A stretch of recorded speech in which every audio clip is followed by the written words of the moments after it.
Support for KQED comes from Stanford Continuing Studies with a wide range of on-campus and online courses in liberal arts and sciences, creative writing, and professional development. Summer classes now underway. continuingstudies.stanford.edu.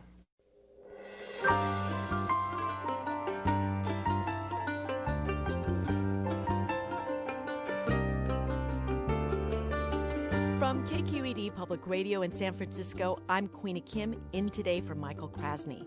Following a nod from City Council members last week, San Jose will enter into exclusive talks with Google to sell land for a massive transit center office and retail project around Diridon Station. The development could bring as many as 20,000 Google employees to San Jose and reshape the way many South Bayers live, work, and commute. But could the project also exacerbate an already acute housing shortage? We'll take up the issue and discuss the impact of tech companies on cities and communities. That's all coming up after the news.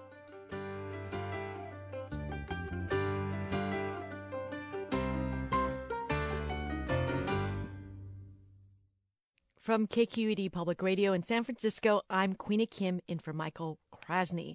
You're listening to Forum, and on this hour, we're going to talk about a vote that happened last week where the San Jose City Council voted to start negotiations with Google to sell the company 23 acres of city-owned land near the Diridon Caltrain station. Google plans to build a massive transit-oriented village that would include up to 8 million square feet of office and retail space and bring up to 20,000 Google employees to the city. But community activists are concerned about the pressures the development will put on wages and housing prices and the overall impact a Google campus will have on San Jose's culture. In this hour, we'll learn about Google's plans for San Jose, and we want to hear from you. If your town is home to a large company, what are the benefits and drawbacks? But before we get into all this, I wanted to take us out to Diridon Station, where I met up with San Jose Mayor Sam Liccardo yesterday. He showed me around the area for the proposed development, and he shared his views on the project.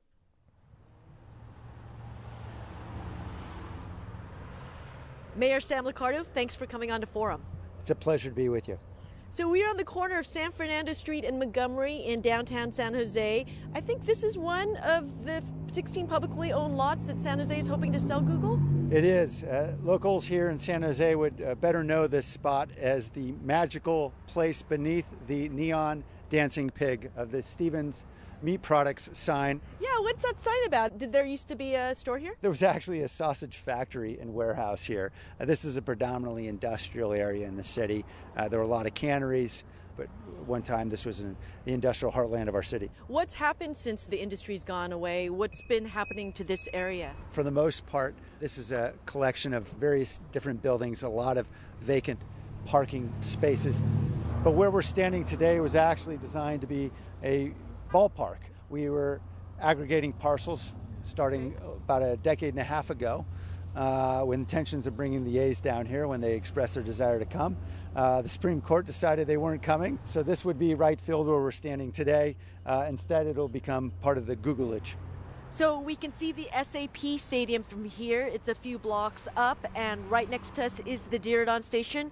The plan before Google even came along was to make this Grand Central Station of the West. The vision is that Diridon will become the Grand Central Station of the West.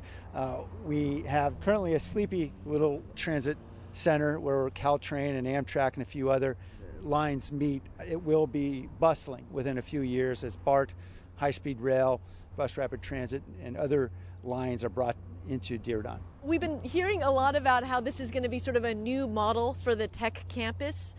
I guess one of the things that people are thinking about is often tech campuses are very closed off. They're sort of this fortress where everybody eats and drinks and has coffee, dry cleaning, almost everything you can do within the walls, and there's not a lot of interaction with the outside community.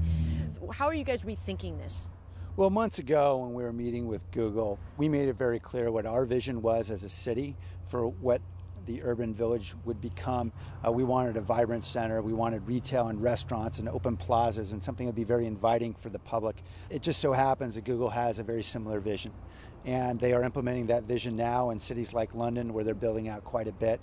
And they want to bring that model here to San Jose. So we've heard all about the benefits of what Google can do, and I think I've even heard that it's attracting other developers to come into the area. What are some of the concerns that you have? The elephant in the room, of course, is the great divide that has emerged in our valley. We know tens of thousands of our residents are being left behind as the rising costs of housing are driving more and more folks out. And so we're very focused on the affordable housing issue. Our valley has largely grown on the suburban model, and we know it's not sustainable environmentally. It's not sustainable in terms of traffic congestion. Companies come here recognizing there's an opportunity to grow, and there are a lot of smaller towns around us that don't want to grow. They don't want the housing, they don't want the affordable housing, and we have the opportunity to do that right here in downtown San Jose. So this is critical for the future of the whole region. Mayor Sam Liccardo, thanks so much for showing me around the Diridon Station area and for coming on to Forum. Thank you. It's been a great pleasure.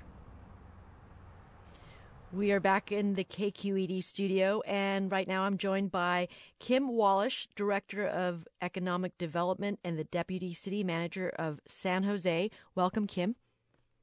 Welcome, Quina. Thank you. And we also have Jeffrey Buchanan, the Director of Public Policy at Working Partnerships USA. Welcome, Jeffrey. Glad to be here, Quina. Hey, so Jeffrey, I wanted to start with you. We just heard from the mayor who showed us around and sort of touched on some of his concerns. But I know at the city council meeting last week where the council voted 10-1 to go ahead with negotiations with Google, there was a lot of anxiety about this project from community members. Can you tell us a little bit about what you heard? So I wouldn't call it anxiety. I would call it excitement, but tempered excitement. Certainly, this could be a game-changing project for the city of San Jose, but the question remains, game-changing for who? Right now, we know this project could bring up to 20,000 jobs downtown, but also we're already starting to see property values begin to rise in the footprint of this project. What that will do in terms of increasing the cost of housing and leading to further displacement and unaffordability, particularly for renters. You need to remember that this area around Diridon Station, about 66% of households in that area are renters. And even for communities outside of Diridon, in East San Jose and South San Jose, some of our pockets of affordability, as more and more high-tech, high-wage workers come into the area, what's that going to do for housing prices? So we need to figure out what to do about affordable housing.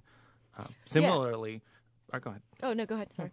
Oh, no, I was just going to say, similarly, even though there's a lot of high-wage workers that'll come downtown, the other big concern is that, as you alluded to in your conversation, tech campuses typically, and I'd imagine this would be no different, rely on an army of subcontracted, low-wage workers to really make those campuses hum. So the shuttle bus drivers, the cafeteria workers, the janitors, the baristas, the security officers. Exactly, the baristas.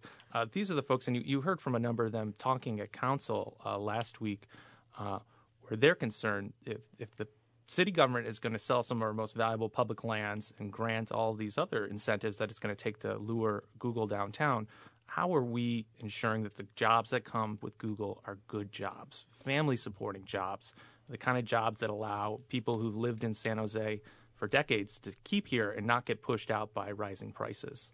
I wanted to introduce Richard Florida into the conversation. He's a professor at the University of Toronto, where he's the director of cities at the Martin Prosperity Institute. His latest book is The New Urban Crisis. Welcome, Richard.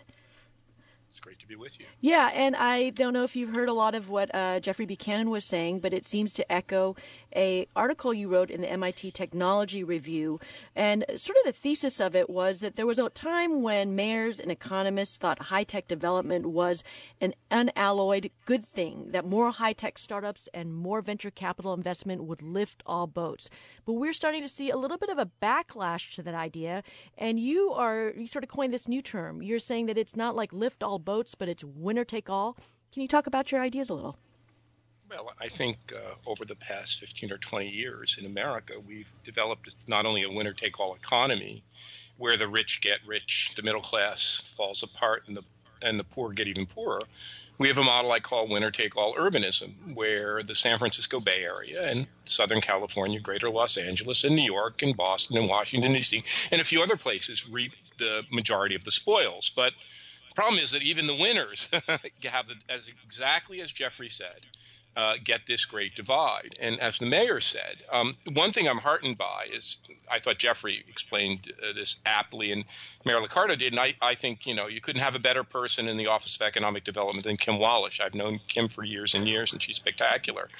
I think Jeffrey said it right, though. If we're going to give over, a bunch of acres in a core downtown of a great city like San Jose, we need to make these high-tech companies, Google in the Silicon Valley, Amazon in Seattle, these high-tech anchor institutions have to become part of inclusive prosperity. And I think there's several dimensions of that, but Jeffrey said them so aptly. Mm-hmm. One is we've got to talk about affordable housing, not just housing for high-paid knowledge workers. We've got to talk about workforce housing. But the other part of it, which Jeffrey said, these high-tech companies are creating six-figure plus positions. They know how to motivate, engage, incentivize high-tech software and knowledge workers, and they're creating the divide by outsourcing and treating these contractors, these precarious workers, horribly. Why not use some of what they know about job upgrading to make these service jobs better, make them part of their own employment structures, pay them better, the food service workers, the food prep workers, the people who work in the gym and the healthcare center? And I think they've got to, and the point I make in that piece is, if they don't get ready for the backlash, in the Bay Area, in Seattle, in Boston, high-tech companies for the first time in my life, and maybe for the first time in American history, are no longer seen as our great innovative savior, but they're beginning to be seen as the enemy. So it is very much in the interest of these companies, not just local government, to get with the program and be part of not only building a great campus for their workers, a great city for all residents, and an inclusive approach to prosperity in which all members of San Jose and communities can benefit. So I think the time's ripe to make this case. Well, it's Kim Wallish. What about that? You're the Director of Economic Development in San Jose. I'm curious, is the city thinking about these issues in terms of the economic development and the negotiations you're having with Google? San Jose has long been concerned about pressures on working people due to the high cost of living in the Bay Area. We were concerned about that before Google, and we'll continue to keep that front and center in our considerations. It's very much an important part of our city identity to remain attractive to people of all income levels. That being said, the partnership with Google and the development of the Diridon area is an incredible chance for a Bay Area city to really get it right in terms of locating really the first significant tech employer to consciously want to locate in a transit-rich location, in an urban form development that's accessible and open to people. And San Jose is unique, very unique compared to other cities in the peninsula and in San Francisco. We've had no new office construction downtown since 2010. We haven't had a tech headquarters locate downtown since Adobe 20 years ago. And why is that? Why? Because it does seem like San Jose is sort of an obvious spot. It's a city, it's right near Menlo Park and Palo Alto. Why is it that San Jose hasn't been able to attract that sort of, attract those businesses? Yeah, and we've been, arguing for years it's time to more evenly distribute the jobs in the region. San Jose actually has a shortage of local jobs compared to our housing. Since 2010, just for example, San Jose has developed one housing unit for every 3 jobs. The rest of the Santa Clara County has developed one housing unit for every 9 jobs. So the growth has been north of us. And San Jose people have had to drive up the peninsula to access jobs, which actually has eroded quality of life in the whole Silicon Valley. We're excited now because tech companies are rediscovering urban areas, finally rediscovering downtown San Jose, and they're coming for the access to the transit and the access for talent. Google and other companies on the peninsula have looked at where their employees actually live. And as I like to say, Google is already in San Jose because so many of their employees live here. And with the city's commitment to add 120,000 new housing units between now and 2040, this is where the talent is going to be. And so we're excited that Google has understood that. It's going to be an interesting countervision for Silicon Valley development compared to the new Apple headquarters. I think that's a whole other story there. I wanted to sort of unpack some of the numbers in terms of economic impact. What's the money that's going to come in? What's the money that's going to go out? Wondering if you have sort of the general overview. Well, I think the key points are the land will be sold to Google at fair market value and no incentives will be involved. Some of the parcels, 2 of the parcels, are city-owned land, and the rest of the parcels are former redevelopment agency-owned land. The proceeds from the sale of the redevelopment agency-owned land will, by state law, have to go back to paying off redevelopment obligations. Mm-hmm. And I'm curious, is the city going to be entering into really direct negotiations in terms of affordable housing and wage growth, the stuff that Jeffrey Buchanan's group has been promoting for? I'm curious as to what that conversation will look like and what leverage the city might have in terms of getting commitments from Google. Well, this is obviously just the first step in a process. And we're committed to a community engagement process, which will be underway shortly, where we'll do a lot of listening to the different elements of the community, the neighbors nearby, organized labor, environmentalists, arts community, business community. A lot of people want to be listened to. And we will take that input into our interactions with Google. There are already, because we adopted the Diridon Station area plan, some specific requirements in place. For example, 15% of housing developed in that broader 250-acre Diridon Station area must be affordable housing. I think San Jose was the first big city in America to adopt a citywide inclusionary zoning ordinance. We have a housing impact fee, so development will be subject to those standards, and then we'll have an area that will be open to negotiation and conversation. We are talking about Google's plans for a San Jose campus, and we'd love to hear from you. If your town is home to a large company, what are the benefits and drawbacks of that? You can call us at 866-733-6786. That's 866-733-6786. You can post your comments on our website or Facebook page, or you can email us at forum.kqed.org. That's forum@kqed.org. Jeffrey Buchanan, at that meeting, the city council meeting, we had a lot of citizens talking about this idea of community benefits. It was sort of thrown around, like, what kind of community benefits are we going to get from this project? I was wondering if you could sort of flesh that out for me and sort of articulate what folks are looking for. Yeah, so in the run-up to this vote, we saw a lot of interest from community groups, small business leaders, people in the labor movement, and racial justice groups across the city, in wondering, as this deal comes together, is it going to be something that benefits all of San Jose, or what exactly will this agreement look like? And so in the days before the vote, we came together and launched a new coalition as a part of Silicon Valley Rising to really raise this conversation around community benefits. When we think about this deal, though Kim's right, perhaps there are no tax incentives on the table right now, but there's a series of public benefits that Google needs to make this project come together. First, there's the sale of the public lands. But then there's also the upzoning that's going to need to happen. For both the private and the public parcels, Google's going to need to build denser and higher than is allowed now under the general plan to make a development of this scale happen.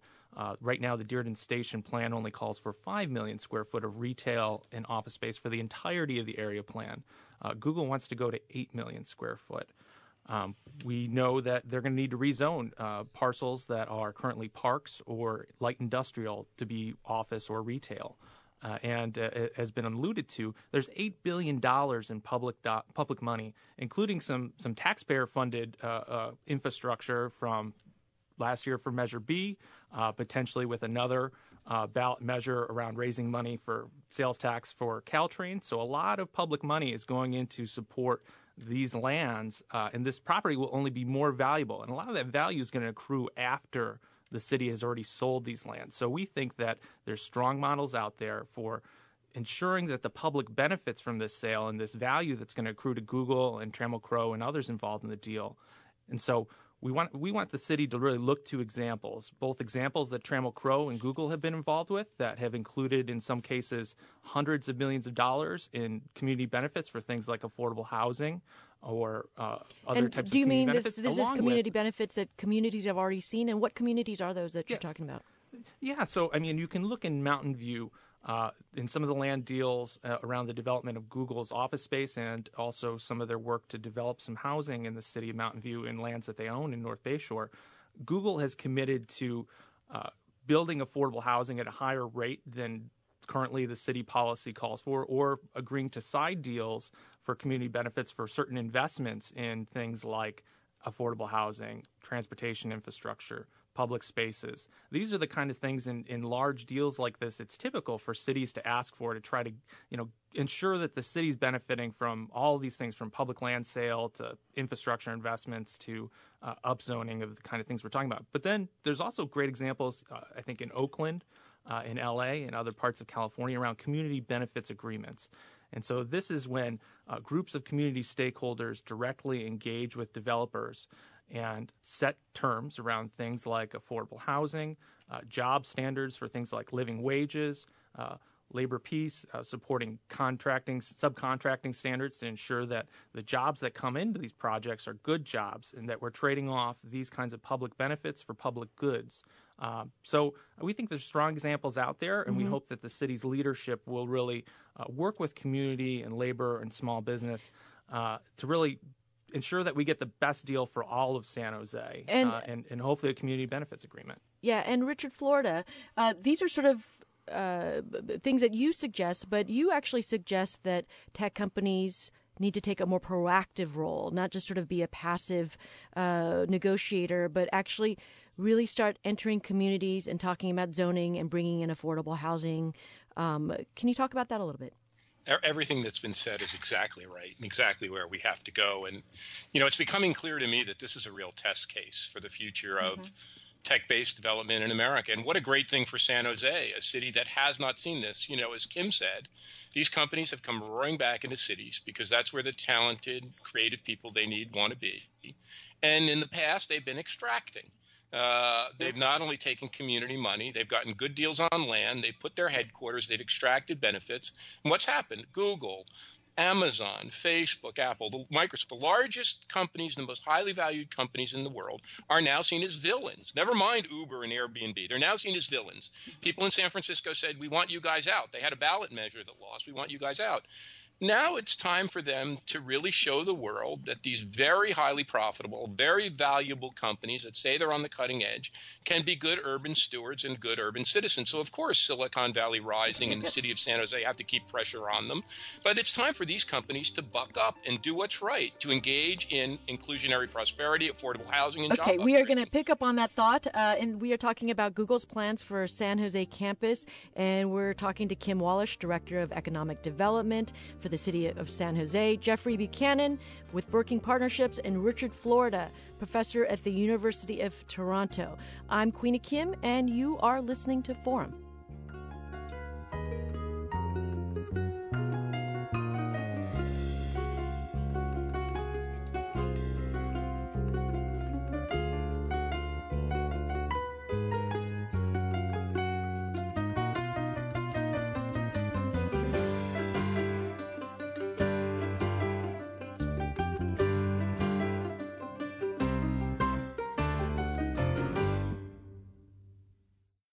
Welcome back to Forum. I'm Queena Kim, and in this hour, we are talking about Google's plans for San Jose campus. And we wanted to ask you all to join the conversation here. We want to learn, if you live in a town that's a company town, what benefits and drawbacks are there to that? You can call us at 866-733-6786. That's 866-733-6786. Or you can post the comments on our website on Facebook, or email us on forum@kqed.org. That's forum@kqed.org. And if you have any questions with our guests, we've got with us Kim Wallish, Director of the Economic Development and Deputy City Manager for the City of San Jose, Jeffrey Buchanan, Director of Public Policy at Working Partnerships USA, which is a labor group, and Richard Florida, University Professor and Director of Cities at the Martin Prosperity Institute at the University of Toronto. His latest book is The New Urban Crisis. And Kim Wallish, we've been hearing from both our guests, Jeffrey and Richard, about this notion about tech companies having to be proactive in terms of building more affordable housing and helping to reduce housing prices. I'm wondering, are you seeing any indications that Google is taking this advice when it comes to the Diridon project? Absolutely. I think the city couldn't ask for a better corporate partner than Google, given its experience around the world working with communities.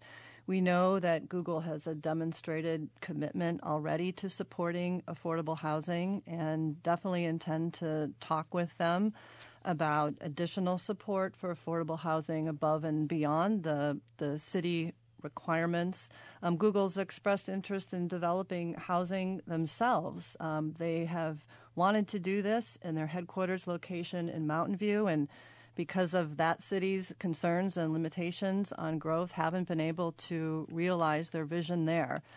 This site is right next to downtown San Jose, where if you haven't been there lately, come down and see the extraordinary housing being built. We've had 1,400 housing units in the core in the last 2 years built, 1,500 more under construction, 7,000 more that are either fully approved or under review. So there's a tremendous amount of housing commitment that the city has made in this area, and we really look forward to partnering with Google to see what they can contribute. It's clearly in all of our interests to put housing in Silicon Valley's city center, right at the heart of this convergence of transit. It's going to be good for everybody.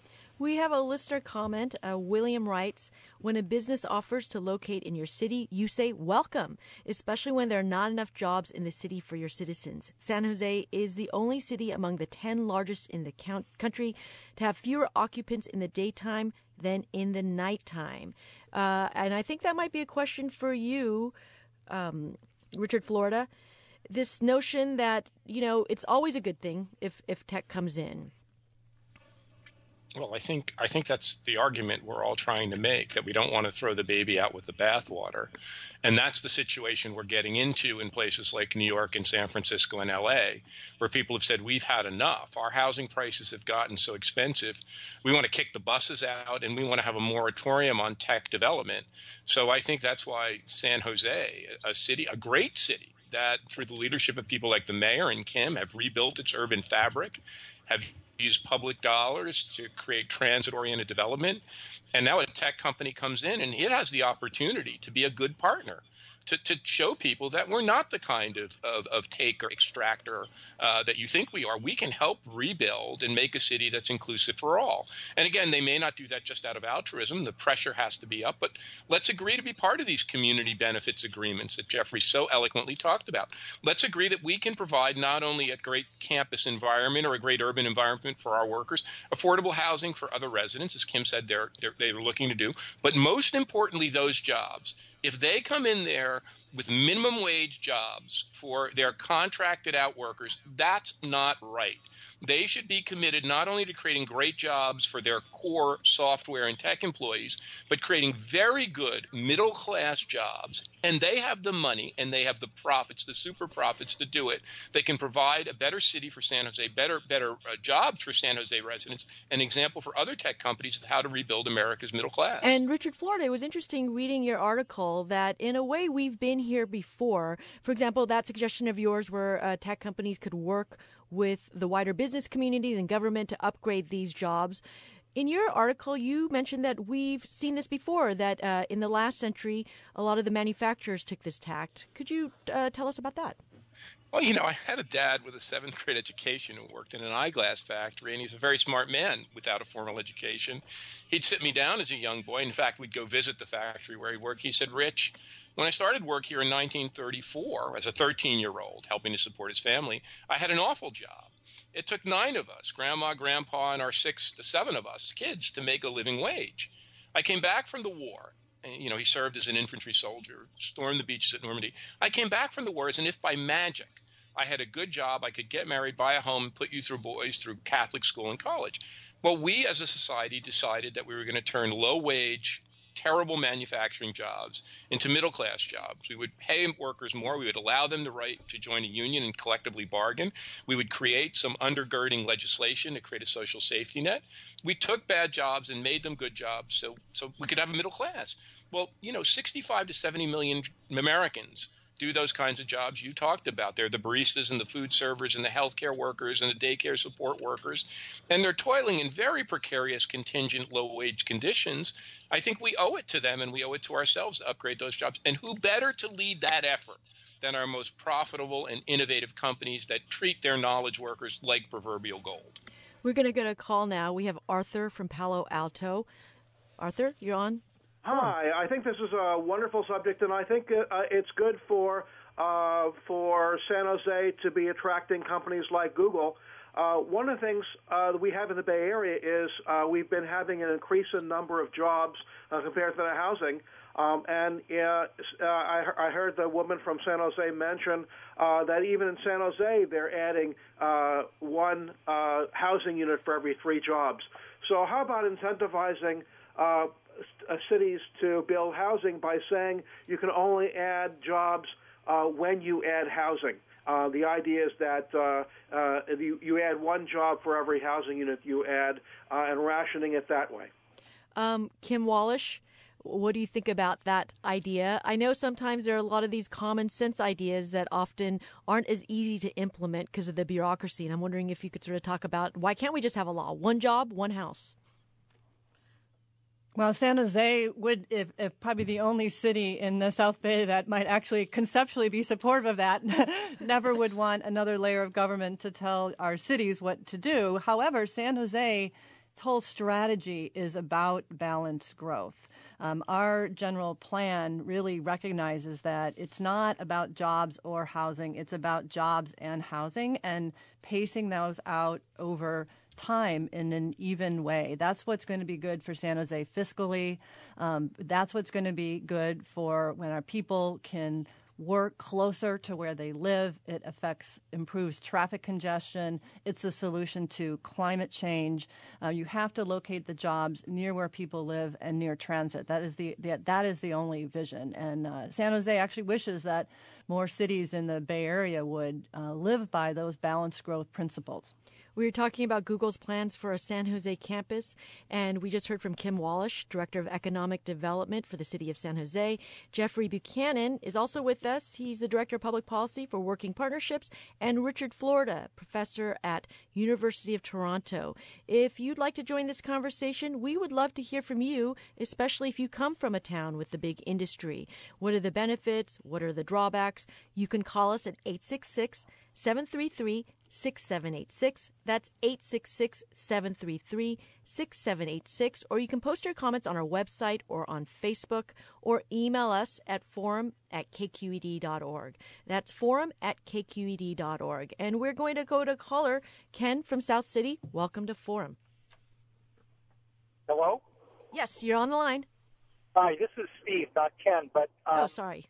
I did call because I'm a native San Franciscan, and I've seen my city become overpopulated, too congested. It's a trial to get from one place to another, even to go park your car to go shopping. But has anybody ever taken into consideration where's all this water going to come from? Why we import more people into our state? And also, what about the impact on wildlife when we're building more buildings, which means that we're giving up freedom of space for the animals that live in the Bay Area? I mean, nobody seems to address that. It's all about growth is good, and I don't know if growth is that good anymore. I think that it comes to a point where it can also become very detrimental. Richard Florida, I think that's a sentiment we hear, but what makes this project interesting is, as you note in your article, is that companies are leaving the suburbs or trying to move away from the suburbs, these tech companies, and maybe start being a little bit more mindful of those concerns, going into urban centers where there's more transportation and, well, the water's a whole separate issue, but that there are, that it's more resource heavy and concentrated. Well, it's funny. I did a PhD 30-some years ago, and one of my colleagues wrote a PhD on just this back then. He was a Californian. We went to Columbia University. He wrote on this issue, how you're going to run out of water 35 years ago. So it's an ongoing concern. But you're absolutely right. That's why Google is, it has its great corporate campus, which is there, and many others. but people are voting with their feet. They want a better life. They want to, as Kim said, live close to where they work. They want to spend time with their family. They want to have amenities and great things around them in walking distance and not have to depend on a car. And that's why these companies, I think Google learned it first when it opened the facility in New York City. And it got so many great people applying, people went crazy. And then London, and now it's saying, well, San Francisco is kind of filled up and expensive. Let's go to San Jose, a place that's a great city. I mean, it's a great urban fabric, and we can build something there. And I think the real issue is how do we make this innovative, tech-driven economy work, not just for the privileged third, but for many more. And I think that's why this is so important. You have such a great test case on your hand. Can a tech company working with local government, with community nonprofits, will it engage in this kind of community benefit? And, Google has a great opportunity here, not just the city. Google has a great opportunity to prove everything that Kim is saying about them absolutely correct. We are your partner. We can be a partner with the city. We can create inclusive prosperity. And I think it's really in their interest. Got to keep the pressure on them, but it's in their interest to really step up and make this work. We've got a comment from one of the listeners. Jack writes, why can't companies like Google and Twitter invest in infrastructure and transportation? Imagine if they partnered with BART to make that a complete system around all areas of the Bay instead of those huge tour buses circumventing public transit and causing traffic. And Jeffrey Buchanan, that is a sort of interesting phenomenon with the tech companies here in the Bay Area. Rather than sort of working on a collective transit, they've decided just to go for the private route for their workers. Yeah, I think in conversations we've had with folks in the tech industry, transit is a growing concern. And I think certainly we should recognize with this development, Google is sending a message that the industry needs to look at transit-oriented development, that this can be a positive. But, as you said, the tech shuttle drivers, it's actually, I think, the 7th largest transportation system in the state of California is this network of shuttle bus drivers that bring tech workers down from San Francisco down to the South Bay every day. I think just given where we are in transit, as I said here, just benefiting Dearden Station alone, we'll see $8 billion in transit investments. We really need to look at how the industry, how community, how labor can work together to improve our transportation system. It's not the tech industry alone, I feel, that has a stake in this. And so it's really one of those areas where I think there's really room for growth, room for finding win-win opportunities. Really, but ultimately, the tech industry, ourselves in the community and others, this is a kind of, you could look at this as a kind of 3 categories of areas we really need to work on going forward. And the city, the community, labor, Google and the tech industry really all have a stake in this. It's solving our transit problems, solving our affordable housing problems, and solving our wage problems. 1 in 3 families here in Silicon Valley do not earn enough money to be able to support themselves at this stage. So if we can align those 3 factors and see where our mutual interests lie, and I think we can really find some win-win solutions, win-win-win solutions. This Google project is really a chance to set a new narrative, to set a new way that we can address these issues going forward. Kim Wallish, we have a question for you, it seems, from a listener.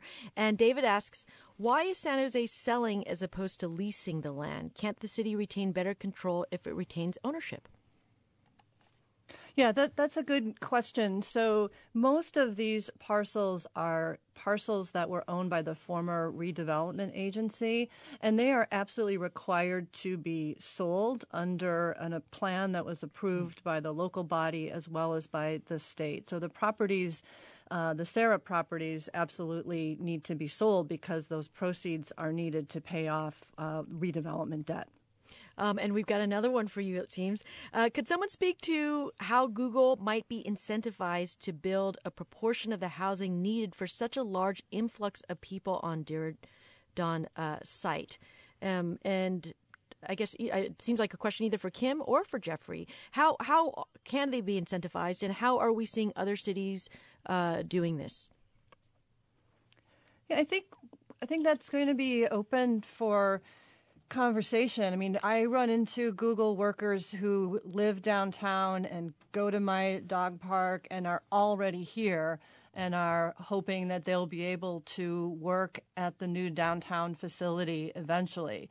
So, yes, part of this will be net new job growth, but hopefully a lot of it will be people that are already here accessing those jobs closer to home. The city has had some time-limited types of incentives to encourage high-rise housing in the downtown, which is very challenging from a cost point of view with all of our city requirements and our height limitations.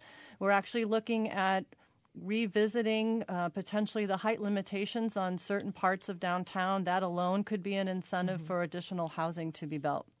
We have a call. Yeah, I think that's... Oh, go ahead. Sorry, Jeffrey. Oh no, I think it's really encouraging.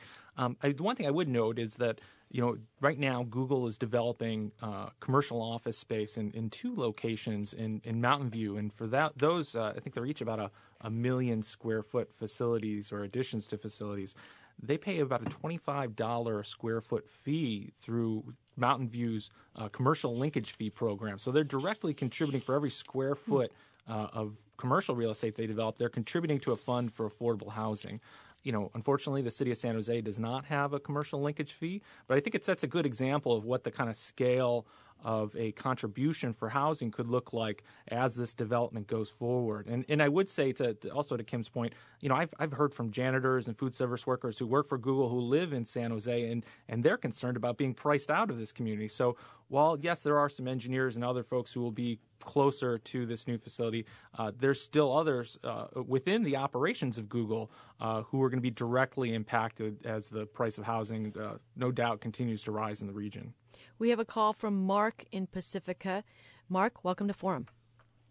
Yeah, thank you very much. One thing that I think that anybody who wants to shake this out in their head and realize the value in the hidden treasures, the previous comment about partnering with BART's already put their stake in the game. They put those 19 little dots from Fremont to Diridon. They said we'll build track when there's a reason to do it. But you also look at the price of land. Like, I live in Pacifica, and I work in San Francisco, downtown in Soma. I'm able to have a 3-bedroom house on a quarter of an acre of land for less than $1 million, where I could barely be able to have a 2-bedroom apartment in the city on Howard and 9th Street, for example. And you look at San Jose, you've got Gilroy, you've got Tracy, you've got all these satellite cities where they could actually become very attractive to people that want to work at Google because the public transportation to get them from Gilroy to Diridon is already there. The public infrastructure and the willingness to put the tracks there from Fremont to Diridon are already there. So they're opening up corridors that make it so that the city doesn't have to change in order for this to work really, really well. And those places can become, like, I consider Pacifica to be the Malibu of San Francisco. And that's personal to me because I moved from Newport Beach to Malibu as a small child so that my father could have less commute and affordable real estate. And as you know today, the real estate in Malibu is not affordable. But maybe Gilroy and Tracy are the Santa Barbaras and the Valencias of Los Angeles to San Francisco, if you want to make that analogy. We have another phone call from Anthony in San Jose. Anthony, welcome to Forum. Hello, Anthony. Hi, is this Anthony? San Jose? No, this is Maureen. Oh, sorry, Maureen. But you are on Forum. Yes. Sorry, we're having a little glitch with our information system here. But yeah, let us know what's on your mind. That's fine. I'm within walking distance of the Diridon station. I'm in a neighborhood that on Virginia and Delmas. So what do you think about this project?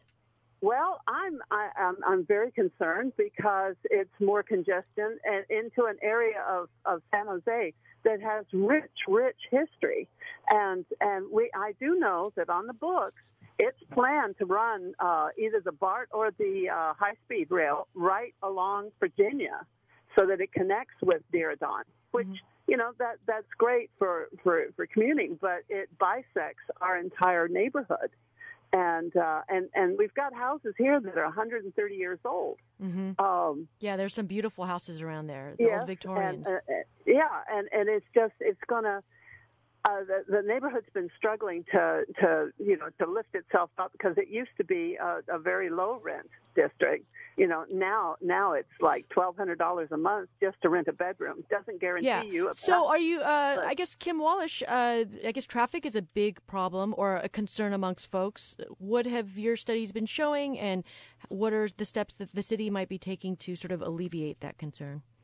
And I want to thank Maureen also for pointing out the beautiful historic single-family neighborhoods that are near downtown San Jose are a real asset of our city. And we look forward to preserving those historic homes and the neighborhood feel surrounding the Diridon Station area. Matter of fact, we had a 6-year public outreach process that included a very robust Good Neighbor Committee and a lot of work with the neighbors that led to the approval of the Diridon Station area plan and the vision there. So it's true that we are going to have high-speed rail coming into that area, which connects the Central Valley to Silicon Valley, and as the previous caller said, really expands the labor market or potentially access to low-income housing. We're also going to have BART coming in, so we're doing extraordinary planning with Caltrain, high-speed rail, and BART to manage the construction process really over the next 9 years. But are you concerned once that is completed, though, those people are going to have tremendous, the best access to transit in the Bay Area. It'll be the most transit-rich location. And as you know, transportation is the second most expensive cost that any household faces. So it will help with affordability to have that massive convergence of transportation. But obviously, especially during the construction period, there needs to be good planning. So am I hearing you correctly that maybe the traffic won't be so bad if once all the construction is done and public transportation comes in? Or are there any studies that the city has done in terms of will there be more cars coming into that area? Or what would the traffic be? What's the traffic impact? Well, clearly we're studying both traffic and parking, and it would be disingenuous to say that as we have more smart growth, infill development, and more density, there's clearly going to be more traffic. But the whole point is to create an environment that is walkable and bikeable and transit-oriented. So for especially the people who live and work in and around downtown San Jose, central San Jose, they're not having to use their cars to get around. Matter of fact, our goal is to reduce solo driving from 90% of trips down to 50% of trips by 2040. So this Diridon Station area plan is really the new model. It's really the counter vision for how the rest of Silicon Valley needs to start developing, I believe. We have a listener comment here from Jennifer, and she says, we live in an age with such convenient forms of communication. Why can't Google and big companies have satellite offices throughout the United States? They could utilize space and infrastructure that already exists, provide jobs in depressed cities, and share some of the success we've seen on the West Coast. Richard Florida, that seems like a question for you. Well, they do to some degree. I mean, Google has an enormous facility in New York City. It's building another massive facility. Although I don't know that that's the kind of place that Jennifer is talking about. I think she's talking maybe about the Rust Belt or... That takes us back to winner-take-all urbanism. That the fact of the matter is that in the United States and around the world, talented and creative people have clustered. They've clustered to be around each other. They've clustered to be around economic opportunity. They've clustered to be around great cities. And the fact of the matter is that our talent is not evenly distributed, and that's caused the Great Divide and the backlash that put Donald Trump in office. That's a bigger problem, but these companies are following the talent. Yes, they have tried. They have tried to put smaller installations in other places, but it hasn't worked well. Mm-hmm. That in winner-take-all urbanism, the winners are winning. And the winning is getting bigger. One of the things that I wanted to point out, though, and with transit, I think that the big wake-up call here for all of us really was Trump's election. And before that, I think there was a sense, the federal government will help us. The federal government will help us on transit. Maybe with affordable housing and housing subsidies. Now I think everyone in America has had this incredible wake-up call that the federal government is not only out of the game, it's pulling out in a very abrupt fashion. Mm-hmm. We've got to do it for ourselves. That's why I think this project is such an important test case. If this can work in San Jose, if this can come together in San Jose, it gives a lot of hope for other communities to emulate the San Jose experience, investing in transit, investing in good urbanism, getting companies on side as partners, creating inclusive prosperity. So I think the stakes are bigger than just the San Jose project here. I think the stakes are here. Can we do something that really creates an inclusively prosperous kind of urbanism and move that model to other communities around the country? So I don't want to put a rain on your parade, but we do have a listener who writes, I admire the genuine intention of your guests to implement this plan, but let's be real. As a resident of the South Bay, the diversity that is San Jose will disappear. We're going to become another city that is taken over by well-paid millennials. I think I'm just going to let that one stand as a comment, but I wanted to go to a last listener call, and that is Anthony from San Jose. Anthony, welcome to Forum. Thank you. My question is about the effects of urban parks that this development and others like it are going to have. I'd like to know which parks are going to be paved over, and I'd like to know what the city is going to do to replace them and even increase them. And just as a little background, I live in Stevens Creek in Bascom, and there are no decent parks around. There's little half lots, little tot lots, but nothing resembling a real urban park.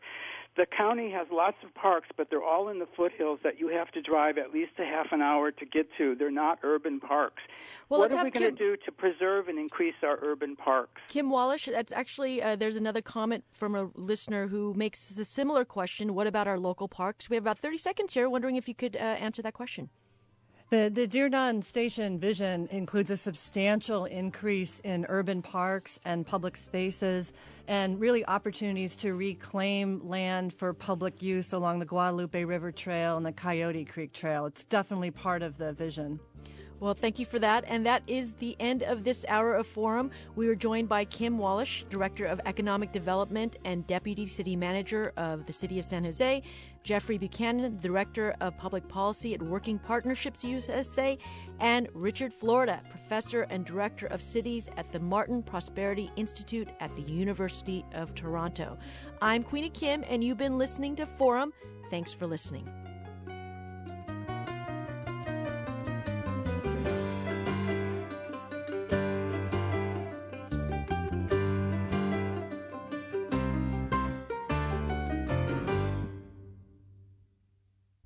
Funds for the production of Forum are provided by the members of KQED Public Radio and the Germanicos Foundation and the Generosity Foundation.